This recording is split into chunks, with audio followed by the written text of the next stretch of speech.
El 15M, los llamados indignados españoles, fue un movimiento social heterogéneo, pero que tenía un denominador común, y es que se trataba de un movimiento antipolíticos, pero no antipolítica. Los jóvenes que se agolparon en la Puerta del Sol y que posteriormente recorrieron las calles y plazas de toda España no pedían una sociedad con menos política, con menos Estado intervencionista. Incluso algunos de ellos reclamaban más política, más Estado en nuestras vidas. Lo que sí pedían todos ellos, o prácticamente todos ellos, es que debían ser otros los líderes políticos y los procedimientos democráticos que rigieran ese Estado intervencionista. Pero al ser esa su principal reivindicación, lo único que terminaron consiguiendo es encumbrar a una nueva casta de políticos al frente de ese Estado intervencionista que ni era ni podía ser la solución a los problemas, muchos de ellos legítimos, que estos jóvenes experimentaban. En primer lugar, ¿de dónde surgió el desencanto de los jóvenes que se congregaron en torno al 15M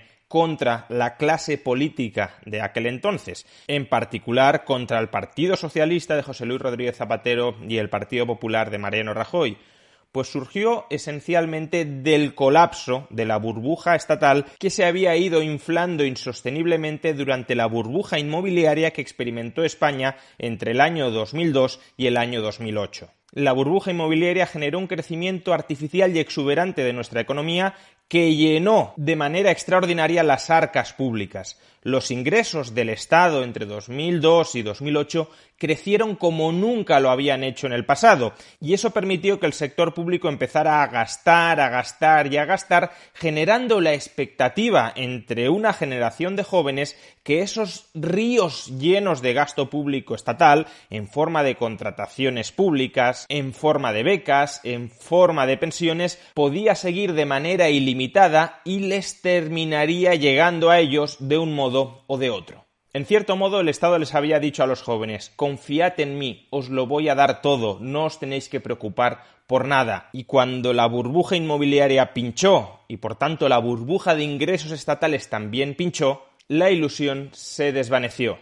En el año 2010, en mayo del año 2010, llegaron los primeros recortes del Partido Socialista de José Luis Rodríguez Zapatero: congelación de las pensiones, recorte del sueldo de los funcionarios en un 5% y restricción de otras partidas del gasto público, amén de subidas de impuestos. El Estado español no tenía dinero para todo y, por tanto, ese dinero supuestamente infinito que iba a terminar llegando a los jóvenes, salvándoles todas las papeletas, protegiéndoles de cualquier inclemencia del mundo real, ese dinero ya no iba a llegar. Y aquí, evidentemente, cabían dos actitudes posibles entre los jóvenes. La primera, reconocer que las expectativas que se habían formado con respecto a ese Estado, que el dinero iba a ser prácticamente infinito, ilimitado, y que les iba a llegar para solucionarles todos los problemas que podían tener en la vida, esa expectativa era una expectativa irreal. Una expectativa, sí, alimentada por los políticos que habían esperado comprar su voto en elecciones anteriores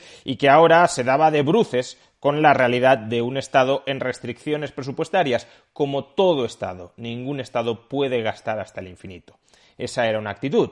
La otra actitud era creer que el sueño seguía siendo posible, que el Estado sí lo podía todo o prácticamente todo, pero que únicamente había que cambiar a los dirigentes de ese Estado o modificar los procedimientos a través de los cuales los ciudadanos participan políticamente en ese Estado. El problema no es que no hubiese dinero, el problema es que algunos, los políticos, los financieros, lo estaban robando y por tanto se hacía urgente renovar esa clase política para que llegaran los buenos políticos que administraran el dinero público que sí existía, que sí había en suficientes cantidades en beneficio de las mayorías sociales. Ese fue, por tanto, el punto de unión de ese movimiento heterogéneo que fue el 15M y que arraigó en España hace ahora 10 años. El 15M fueron los hijos de la burbuja inmobiliaria que no querían despertarse de ese sueño durante los años del pinchazo de la burbuja inmobiliaria y de la consecuente austeridad económica. Queremos volver a lo que había antes de 2008 y si vosotros no sois capaces de traérnoslo,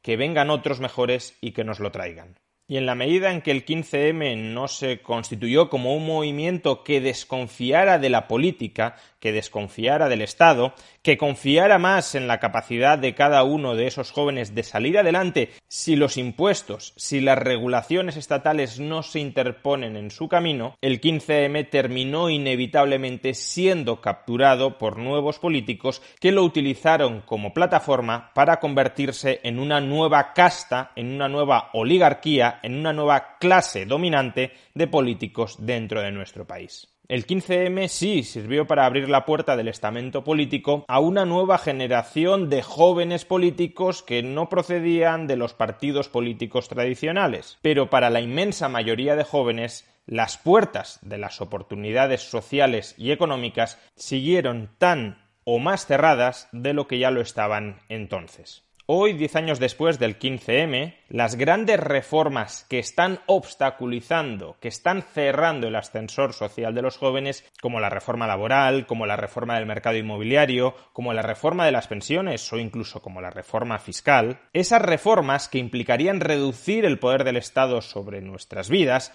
y eliminar aquellos obstáculos que dificultan, que imposibilitan que muchos jóvenes prosperen y salgan adelante, a día de hoy siguen pendientes, siguen sin haberse hecho y en algunos casos incluso hemos retrocedido respecto a la situación en la que nos encontrábamos durante el 15M. Y como consecuencia de todo ello, la situación a día de hoy de los jóvenes es peor de lo que lo era en el 15M, cuando esos jóvenes salieron a protestar porque supuestamente unos determinados políticos les estaban robando el futuro, cuando el futuro no se lo estaba robando un determinado político y no otro, sino el Estado hiperintervencionista que sufríamos entonces y que por desgracia seguimos sufriendo a día de hoy. En la actualidad, la situación laboral de los jóvenes sigue siendo igual o peor de lo que lo era entonces. El número de ocupados entre 20 y 35 años ya era antes de la pandemia entre un 15 y un 20% menor a las cifras alcanzadas en el año 2011.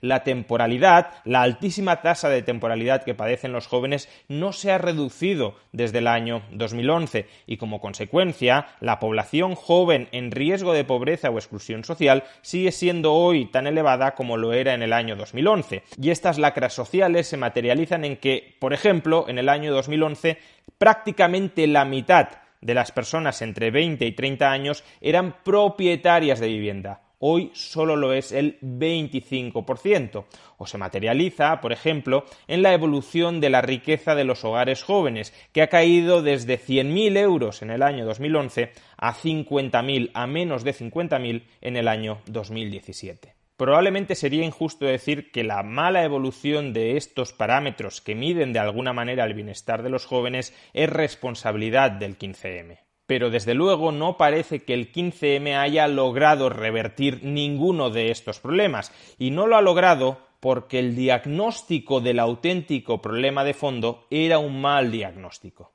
En lugar de reclamar más y mejor política, debería haber pedido mucha menos política. En lugar de reclamar menos libertad individual y menos responsabilidad individual, debería haber reclamado más libertad individual y más responsabilidad individual entre los jóvenes. Y en lugar de luchar por todo lo anterior, se limitó a convertirse en trampolín para que una nueva élite política penetrara en el interior de ese Estado que sigue estrangulando a través de su legislación laboral, a través de su legislación urbanística, a través de su legislación tributaria, que sigue estrangulando las posibilidades de promoción económica y social de esos jóvenes que al final, y sin ser conscientes de ello, terminaron manifestándose para allanar el camino a sus nuevos verdugos.